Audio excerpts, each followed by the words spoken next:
Well, well, usually I say we're back on something. Today we're back on nothing. We're waiting for parts. So, coffin car. Oh, look at this. I'm already dropping stuff. Coffin car. So I dissected it last week.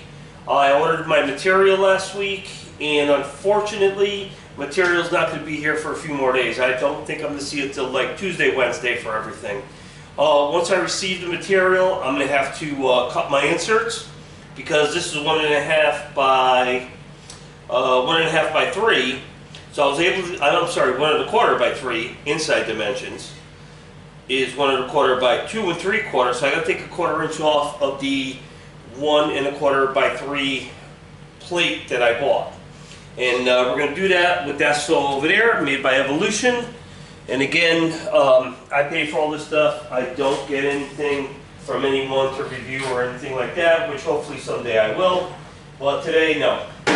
So basically, we'll get a closer look at the saw. I'll take the camera off and we'll take a look at it. So the easiest way that I found to cut the metal, it could have been bandsaw or it could have been table saw. So I didn't really know about the saw until I did a little research. And I prefer to use the table saw because I've used it for other things at that point. And also, it's got a stand on it, which is portable. I can knock this down and wheel it away like a hand truck. So, you know, it's a nice tool. I haven't used it yet, so I can't tell you how well it cuts or anything like that. The, excuse me, the reviews were a little mixed. I would say there were probably 70% positive, 30% negative. But so far, all the negative stuff they talked about, which I can't recall exactly what it was, I made my little list, and as I put it together, you know, I looked at that list, and a lot of it was that it was flimsy, it felt cheap, and yeah, it's made out of plastic like everything else. But as for flimsy, there's a little weight to this. It's not super heavy, which is great, but there's a little weight to it. And the stand is what it is. It's a stand. It's a tubular stand. You know, it's thin tubing. And if you're not abusive with it, I don't see why it wouldn't last. And it came with a bunch of stuff. It came with it came with a standard blade to do. You could do like ferrous material with it, but it wasn't strictly ferrous. So I bought an extra blade with it so I could do you know, the plate steel that I got to cut.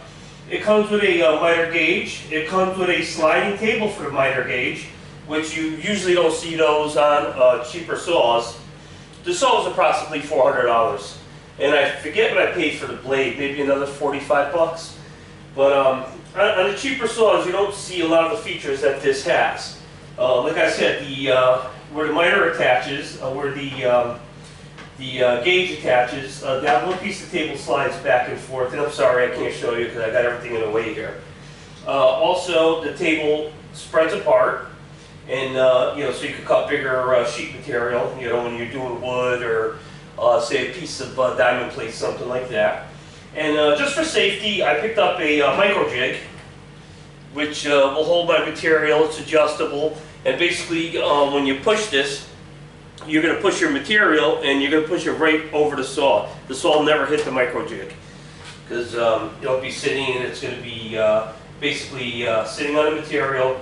And then you got your guide that's going to drop down to the table, so you create a little tunnel, and you'll never hit the blade. I feel safer with something like this. The regular push is okay, but I'm not a fan of these. You know, you always got to worry about something going wrong with one of those, you slip, whatever. With this, you're on top. You have the grippers on here, so it's, you know, you put it on here and you can see. I don't want to push too hard, I don't want to move stuff, but I'm pushing and it's not coming off. So again, I pay for everything here, but it's called the GR gripper. And I found that on Amazon. Actually, I bought the saw on Amazon because they delivered it in one day versus ordering directly from Evolution, and they would have to ship it and all that, and it would take a little while. So basically, I wanted to get ready to cut material which I don't have today. So this way, I wouldn't be, you know, getting material, then ordering a saw. So I kind of did everything the same day. And unfortunately, I think the material's been delayed, unfortunately, because of the storm down south, the hurricane. So, you know, it is what it is. you can't complain about something like that. You can't complain. You know, there's people out there suffering, and I'm not going to sit here and complain that I don't have my metal. When it gets here, it gets here. It'll be here for next week, and you know, maybe we'll do the first cut together on the saw if I could get the camera set up right.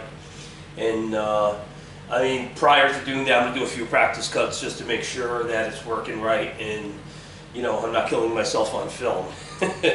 But you know, a little disappointed that I don't really have anything that I was able to do. I didn't get a chance to get on the Chevelle because I had a lot of yard work to do because we're starting to run into winter here.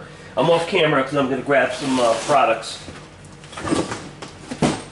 And I'm also dealing with sciatica again, so I'm having a hard time walking. So let's see, am I still on camera? Yes, I am. And I just started gathering up some of the things that I don't have. Or I didn't know what I needed, I should say. That's why I didn't have them. So I made the decision to try these for the exhaust.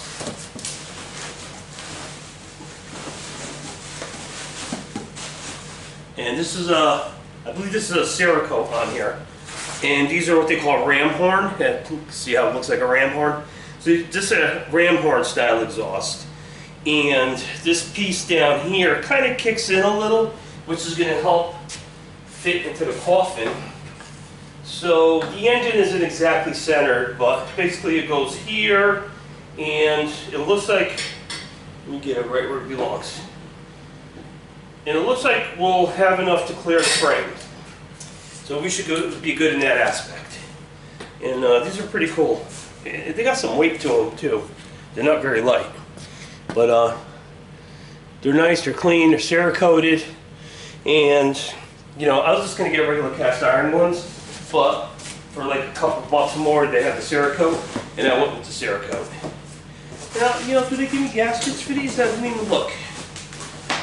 Yeah, we got gaskets. Not a fan of these. I'm probably not going to use them, but we got gaskets. And we got hardware. And again, I'm going to inspect the hardware. I may go with a ARPR hardware. I feel more confident with ARPR hardware.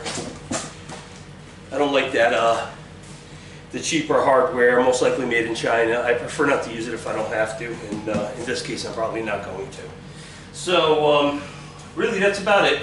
Let's get the camera off and just look at the saw a little bit, so you guys can get a little bird's eye view of it. Weekly disclaimer, I'm not a cameraman. Alright, let's look at this mess here. Let's just move this. I just got a few extra screws and things in here. Sorry for making you dizzy here. But that's the attachment that I bought. Not attachment, the push block I should call it. And let's put that over there. You know, anything that sits here for a period of time becomes a bench. And already this is becoming a bench, which any flat surface here becomes a bench. Even the roof of the car is a bench. But it is what it is. I'm sure it happens in everybody's shop. So basically, just a quick look. There's the blade under there, the blade guard. There's the miter, and this little section here, actually, when you put your product here to cut it, that whole piece slides. So this way you have good control over it. This locks into here, so it becomes part of the table, which is a great plus. This has got an additional rip fence here, but this comes off. You don't really use this a lot. I just put it on here so this way I don't lose the parts. And this is the Evolution, I forget what it's called. The part number's not there. But I think it's called an Evolution 5S, if I'm not mistaken. Approximately $400, give or take. The blade, because I'm cutting metal, I'm going to cut steel, carbon steel, so I bought a good blade for it. And we're going to go ahead and see what happens next week when the metal comes and I can start cutting it. The sections that I'm going to put here, though, the box sections, those I'll just have to cut with the chop saw, which is also an Evolution chop saw, which I highly recommend if you're going to invest in a chop saw and you're going to be constantly cutting metal and you know you want precision, you want something that's going to hold up. That Evolution saw, for the money, I think I paid $800 for it. For the money, it is 100% worth it. And again, Just a reminder that I buy all my tools, I buy all my products. No one gives me anything. Look at this bum. Sound asleep. I think he had a hard night last night. He was out late. Look at him. He almost looks dead. Look, peaceful. Like he's resting in peace. But anyway, enough of Henry. Let's get this back on the stand. We'll finish up. And, you know, sorry, didn't have much to show. Didn't have much to show for the Chevelle either. I haven't touched it. And I was just working. We just had a new lawn installed in the back, in my backyard. I had to get the sprinklers up and running, and I had to do that Friday afternoon. I came home to do that.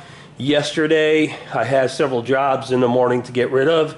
I took care of those. I came here a little bit just to kind of, you know, neaten up the bench and some neatness. I tore everything underneath so you wouldn't see it, but now you did.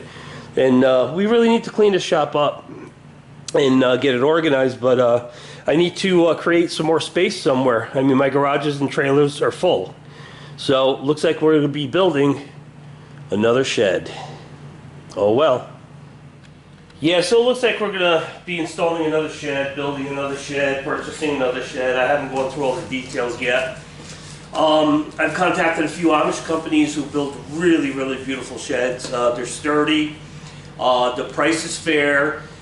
They'll come here, they'll actually build on site, which is an option that I think I'm going to have to go with, for the simple reason that there's no way to get a shed on the other side of this wall I'm looking at. And it'll be impossible unless I crane it in, and I can't go for that expense. So, we're going to be working on that, making a deal on that. Hopefully, I would say within the next week or two. I wish I could have done it sooner. I started planning it sooner, but so many other things came up, and I still have some outdoor stuff to finish up here at home. Like I have a brand new set of front steps made out of flat stone and stone, and you know, a nice stone entry basically. And I need to get a handrail and stair rail on that, and that's something I just kind of had to wait because the gutters had to go up first, and I didn't want to take a chance of them being in the way, because you know, today everything is plastic. So we're going to go to PVC, obviously. So basically we had the new gutters going this week too, at the same time when they were doing our lawn. So I banged out those two projects. Well, they were farmed out. I couldn't do them. I didn't have the time. The only thing that I did was the irrigation system. And so we buttoned up a lot of stuff on this past Friday, I believe it was. And I don't think I have anybody else coming in, except that we do need to do the driveway outside still, the service driveway that I created to go to the back after I fenced in the backyard. And so I have to bounce my time around. Right now the weather is still good, so if I can get an outdoor project done, I'm going to have to do that prior to coming in here and getting, you know, a large portion of this car done. Once this car is started, once this frame is back together again, and I'll take all my measurements, make sure we're square and everything else, and I'll be doing that throughout the welding process. I'll be checking for square, even though it's going to be strapped down or clamped down, even though it's going to be clamped down and nothing should move. We still need to keep checking as we go, because heat does a lot of crazy things. And one of the other things that I've been doing too is I've been starting to gather up bits and pieces for the server car that I got last week. And I've been dealing with a couple of different people and just trying to feel what do I need and what direction do I want to go with the server car. We narrowed it down to it's either, you know, a 66 through 69. So I thought it was a 63 because of the way the battery was connected to it, but I was wrong. And well, I don't know if I was wrong, but the number on the neck, when you run it through the restoration guide, you see that the 20 stands for the years from 66 to 73. So the way we narrowed it from 66 to 69 is in 70, they put a VIN number on the frame. This frame has no VIN number, so 70, 71, 72, and 73 went right out the door, and that narrowed us to 66 to 69. And to be honest with you, I don't know enough about the server car. It's something that I've always kind of wanted. and I just waited for one to find me. It did. I purchased it, so I don't have a lot of heavy research. Like, like I know my Chevelle, I know all my Harleys, I know all that stuff. Everything that I own, I know what I have. This is brand new to me. The server car concept altogether is brand new to me. So I'm going to have to do a lot of research, and I'm going to have to probably make a lot of phone calls just to figure out what I have. I don't think I can narrow it down any further from 66 to 69, because I don't think the engine in there, I got to look at the number on the engine. I know it's a WL motor, which did come in those server cars, and the WL would be the high performance motor. So I have to look at the VIN that's actually on the motor, and it should begin with a G. If it doesn't, then it's not the original motor, because all server cars had G motors.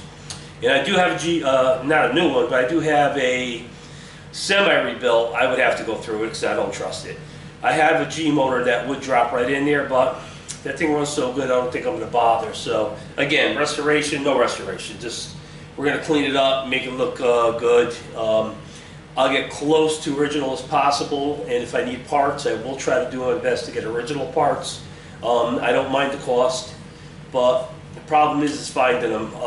They just weren't. They were popular, but nobody ever looked at them as like, oh, let me put one away because it might be worth something one day. But they're cool. But again, I got to figure out what I have, and then start bouncing around on buying a little bit here, a little bit there, because I can't afford to go straight in and buy everything in one shot, and I don't want to buy garbage. I want to buy the right thing, and if I do have to buy a current replica, I do want to get it from somebody like V-Twin. They're okay, they have some good stuff. But I'd much rather start working with the guys that actually restore these, work on these, and are really into these. And 45 Restorations is one of them. He's in upstate New York, nice guy. Spoke with him in length on Friday, and we texted back and forth, and that's how we figured out, what year range this thing was in. So I'm probably going to end up trusting him with anything that I need. Great guy, 45restorations.com, and